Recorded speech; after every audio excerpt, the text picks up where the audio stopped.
Good morning. நான் உங்கள் maths teacher பேசுகிறேன். All of you welcome to our maths ma'am channel. நல்லா இருக்கீங்களா? நல்லா படிக்கிறீங்களா?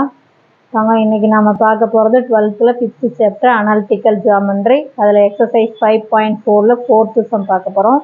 பாருங்கள், ஒன்றும் இல்லை. Find the equation of the tangent. Equation of the tangent கண்டுபிடிக்கணும். To the parabola. இந்த பெரபோலாவுக்கு ஈக்குவேஷன் ஆஃப் த டேன்ஜென்ட் கண்டுபிடிக்கணும். It is perpendicular to அந்த டேன்ஜென்ட் வந்து 2x plus 2y plus 3 equal to 0 அப்படிங்கிற லைனுக்கு எப்படி இருக்குதான்? பர்பண்டிகுலராக இருக்குது. அதுதான் கண்டிஷன் நமக்கு கொடுத்துருக்காங்க.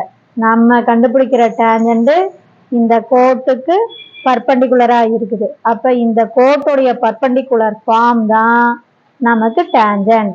புரியுதா தங்கம்? அப்போ பர்பண்டிகுலர் ஃபார்ம் தான் நமக்கு என்ன வரும்? டேன்ஜென்ட். அப்போ ஈக்குவேஷன் ஆஃப் த டேன்ஜென்ட் போடும்போது நல்லா பார்த்துங்க. ஒன்றுமே இல்லை சாமி. Equation of the tangent equation of the tangent அப்படின்னு எழுதுனீங்கன்னா உனக்கு ஒரு மார்க் கண்டிப்பாக. இதுக்கு ஆன்சர் எழுதுன ஈக்குவேஷன் ஆஃப் த டேன்ஜென்ட் எழுதுனீங்கன்னாவே உனக்கு ஒரு மார்க் இருக்குது. அதாவது இது இல்லை answer. Equation of the tangent அப்படிங்கிறது என்ன? இதனுடைய பர்பண்டிகுலர் ஃபார்ம். பர்பண்டிகுலர் அப்படிங்கும்போது கோஎஃபிஷியண்ட்டை இடம் மாற்றணும், குறிய மாற்றணும், கான்ஸ்டண்ட்டை தூக்கிட்டு கேன்னு போடணும். அப்போ இந்த 2 இங்கே வரும், இந்த 2 இங்கே வரும், இந்த ப்ளஸ் மைனஸாக மாறும், இது கேவாக மாறும். அப்போ ஈக்குவேஷன் ஆஃப் த டேன்ஜென்ட் என்ன? 2x minus 2y plus K equal to 0. இது எழுதுனீங்கன்னா உனக்கு ஒரு மார்க். அந்த பர்பண்டிகுலர் ஃபார்ம் தெரியுதா சாமி? ஏன்னா இங்கே பர்பண்டிகுலர் கொடுத்துருக்காங்க. இந்த பர்பண்டிகுலர் ஃபார்ம் தான் ஈக்குவேஷன் ஆஃப் த டேன்ஜென்ட். ஏன்னா டேன்ஜென்ட் வந்து இதுக்கு பர்பண்டிகுலராக இருக்குது. அப்போ இதனுடைய பர்பண்டிகுலர் ஃபார்ம் தான் equation of the tangent. Perpendicular form வேணும்னா 3 கண்டிஷன். கோஎஃபிஷியண்ட்டை இடத்த மாற்றணும், நடுவாண்ட குறிய மாற்றணும், கான்ஸ்டண்ட்டை தூக்கிட்டு கேன்னு போடணும். இப்போ புரியுதா? சரி, இதை வந்து நம்ம என்ன ஃபார்மேட்டில் போட்டுக்கலாம் அப்படின்னா தங்கம், y equal to mx plus c ஃபார்மேட்டில் போடலாம். அப்போ நம்ம 2x plus k இங்கே வச்சுக்கிட்டு மைனஸ் 2y அந்தாண்ட போச்சுன்னா ப்ளஸ் 2y. இப்போ 2ஆல் டிவைட் பண்ணிடலாம். அப்போ 2ஆல் டிவைட் பண்ணும்போது இது எல்லாமே. அப்போ எக்ஸு ப்ளஸ்ஸு கே பை 2. 2ஆல் டிவைட் பண்ணால் 2 கேன்சல் ஆயிரும். இங்கே k by 2 equal to y. இப்போ நம்ம கரெக்டாக மாற்றி எழுதலாம். y equal to x plus k by 2. அப்போ இது என்ன ஃபார்மேட்டில் இருக்கு? y equal to mx plus c. இதை ரெண்டையும் கம்பேர் பண்ணுங்க. அப்போ கம்பேர் பண்ணும்போது இதுதான் நமக்கு வந்து இப்போ நம்ம கண்டுபிடிச்சிட்டோம். சரியா சாமி? இப்போ கம்பேர் பண்ணும்போது m equal to 1, அதே c equal to cங்கிற இடத்துல என்ன இருக்கு? k by 2. புரியுதா தங்கம்?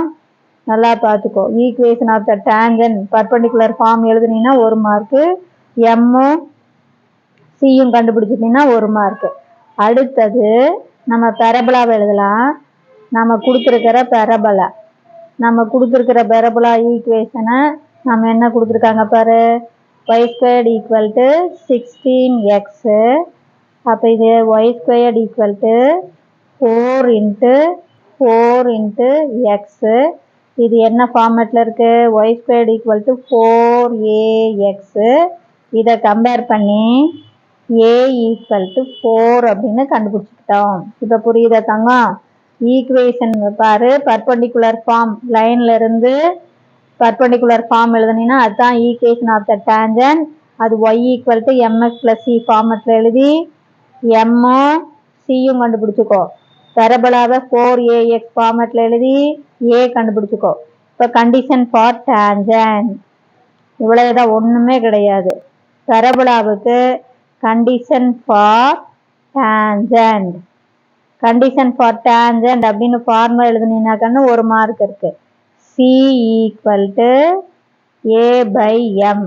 புரியுதா தங்கம்? இதுக்கு ஒரு மார்க். இது ஃபார்முலா.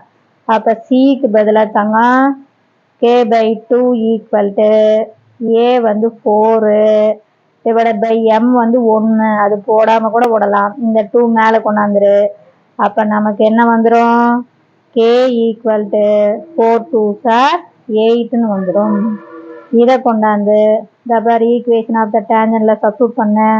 அப்போ நமக்கு ஈக்குவேஷன் ஆஃப் த டேஞ்சன் நமக்கு கிடைச்சிடும். இவ்வளவுதான் ஈக்குவேஷன் ஆஃப் த டேஞ்சன்ட். தங்கம் இதில் ரொம்ப சிம்பிள். நீ ஞாபகம் வச்சுக்கிறது கண்டிஷன் ஃபார் அது கண்டுபிடிக்கணும். ஏ கண்டுபிடிக்கணும், எம் கண்டுபிடிக்கணும், சி கண்டுபிடிக்கணும். அப்போ ஈக்குவேஷன் ஆஃப் த டேஞ்சன்ட் பார்த்தீங்கன்னா 2x minus 2y plus 8 equal to 0. இது எல்லாமே 2ஆல் டிவைட் பண்ண மாதிரி இருக்கு. அப்போ 2ஆல் டிவைட் பண்ணிட்டீங்கன்னா x minus y plus 4 equal to 0. சொல்கிறது புரியுதா தங்கம்? இது ஒன்றுமே கிடையாது.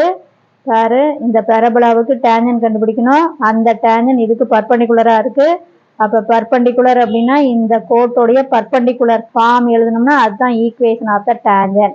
பர்பண்டிகுலர் ஃபார்ம் அப்படின்னா என்ன பண்ணணும்? கோஎஃபிஷியன்ட் இடத்த மாற்றணும், குறிய மாற்றணும், கான்ஸ்டண்ட்டை தூக்கிட்டு கேன்னு போடணும். இதுதான் ஈக்குவேஷன் ஆஃப் த டேஞ்சன். அப்புறம் இந்த ஈக்குவேஷன் ஆஃப் த டேஞ்சன்ட்டை என்ன ஃபார்மேட்டில் எழுதணும்? Y equal to mx plus சிங்கிற ஃபார்மேட்டுக்கு கொண்டாந்து எம்என்னை சிஎன்னை கண்டுபிடிச்சிக்கணும். பெரபலாவை y squared equal to 4ax ஃபார்மேட்டில் எழுதி ஏவை கண்டுபிடிச்சிக்கணும். அப்புறம் கண்டிஷன் ஃபார் த டேஞ்சன்ல போட்டோம்னா கே தெரிஞ்சு போயிடும். இவ்வளவுதான். புரிஞ்சுதா தங்கம்? Wish you all the best. Thank you.